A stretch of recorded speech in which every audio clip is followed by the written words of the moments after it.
The radio spectrum, first used over a century ago, becomes more crowded every day. Tuning around the popular AM bands, you can get an impression of what the signals sound like, the kinds of interference, and how far the signals can go during different times of the day.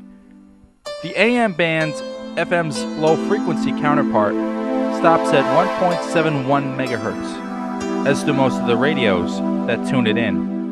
If you keep going up beyond this point, you'll hear little or nothing at first, but somewhere around 4 megahertz, you'll begin to hear a variety of radio stations from around the world. You are now in what is known as the shortwave band. Shortwave goes from AM frequencies through to CB, above 25 megahertz. Most radios do not tune here. A shortwave or wideband radio is required that is designed for these frequencies. Known as the world band, the most prominent stations here transmit a variety of news, music, religion, and other entertainment to a large portion of the globe. Hands have conversations with each other over assigned frequencies. There are even stations that transmit time around the clock. At the tone. While AM and CB are intended only for short-range reception, shortwave stations transmit with enough power to reach halfway around the world. To do that, our radio waves need help from the ionosphere. The ionosphere is a charged layer of the atmosphere that lies high above the surface of the Earth. The lowest layer of the ionosphere, known as the D layer, absorbs radio energy, while the higher up E and F layers can reflect that radio energy back to Earth. The lowest shortwave frequencies can only be used on winter nights, when low radiation from the sun causes the D layer to dissipate, exposing the higher reflective layers. The highest shortwave frequencies are not affected by the D layer, and the energy is not absorbed. However, if the E and F layers are weak, then the signal will not be reflected, but instead passes through and out into space. Opposite of the low frequencies, shortwave's highest frequencies work best during summer days, when radiation from the sun is at its peak, no matter what a station is transmitting. Long-distance reception depends on the compromise between what will be absorbed and what will be reflected. Shortwave is a vast radio band with many loyal listeners, called SWLs. Numerous publications can tell you what's on in their program listings. However, there is one type of station that has no listing, no mailing address, and no usable content. So what are number stations? Somewhere, right now, agencies located around the world are maintaining shortwave transmitter sites that are used to transmit nothing. Nothing useful or entertaining or identifiable, just long lists of numbers read by a machine-generated voice, or Morse code, or strange noises. Why would anyone in their right mind spend hours listening to this? Most people don't. Sure, it sounds unusual when you first come across it. Perhaps just for that, it gets your attention for several seconds or a minute. However, those seeking entertainment get bored and keep tuning. Those listening for a station far away or a fellow ham know that this station will not identify itself or try to begin a dialogue. Others get caught in the intrigue of it all. They want to explore these stations to know the who, what, and where. They monitor the signals, find patterns, determine origins, and compare notes. All the analysis over the past few decades has led to one main conclusion: spies. Each station sounds just a little different. With most number stations, the content is in the name. Groups of seemingly random numbers are what you hear. Most transmissions can be heard between 4 and 12 megahertz during local evening hours. They usually begin near or on the top of the hour, lasting from 5 to 50 minutes in length.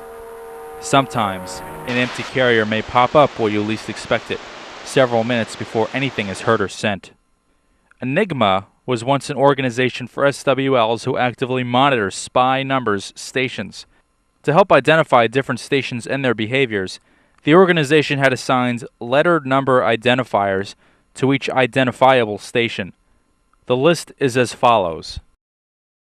The letters identify language or type of station. Those assigned an E transmit in English. For German, a G. S is for Slavic, while V is various others. For stations using Morse code, an M is assigned. If the transmission method is digital or unknown, an X is used. Following the letter, a 1 or 2 digit number is used to distinguish between different stations within the group. If a familiar station appears in 2 formats, then an A may follow the number, indicating an alternate format. With a focus on North America, we begin with a station known as V2. A very popular station in North America, it can be heard almost every night, with varying signal strengths. A mechanized female voice begins by repeating atención and several numbers in Spanish. Then begins the message text, groups of 5 numbers for up to 50 minutes, and ends repeating final 2 or 3 times.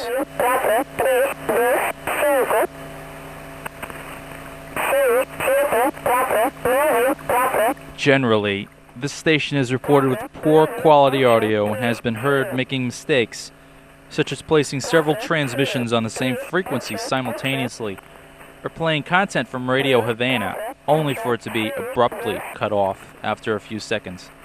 V2 is among the sloppiest, yet most widely heard number stations in this part of the world.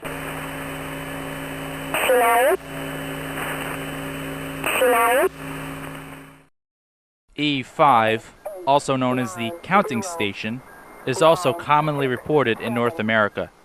A machine-generated female voice begins by repeating a 3-digit number and counting from 1 to 9, then 0, every 3 repetitions. This begins at the top of the hour and goes on for 10 minutes. Then 10 tones are sent, along with a count of how many groups are in the message. The broadcast itself lasts up to 50 minutes and includes 2 readings of the message text, in what is known as the 3-2 format, in which there is a distinct pause between the 3rd and 4th digits. 5, 0, 7, 2, 4, 5, 3, 1, 2, 1, 2, 0, 4, 8, 4. While not technically a number station, E10 counts just the same. These stations are heard around the world and will appear on any frequency at any time. We hear yet another mechanical female voice, this time reading letters from the phonetic alphabet instead of numbers. Transmissions open with the same 3 letters being repeated. This is believed to identify type of message, and a number is often included. If a 2 follows each repetition, there is no message, and after a little while the station will suddenly go off the air. Other numbers have been used, but no one knows what they mean. If there is no number, then a message will begin. Among the oldest number stations, E10 has been reported as early as the 1960s. This station does not follow the rules of many other number stations. Transmissions can last anywhere from 5 minutes to 5 hours.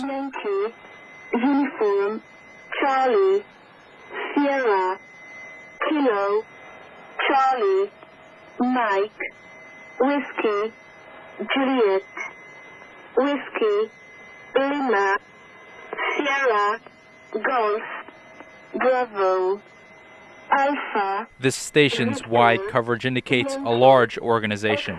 With so many messages, formats often vary by which 3-letter identifier is sent. Even with different behaviors in transmitters, though, the transmissions of this largely unpredictable network of stations are considered high quality. Among number stations, there are many that use interval signals, such as a patriotic song. 2 such stations that use music are E3 and E4, called the Lincolnshire Poacher and Cherry Ripe. They are named for the songs that they play between messages, and besides that difference, they follow identical formats.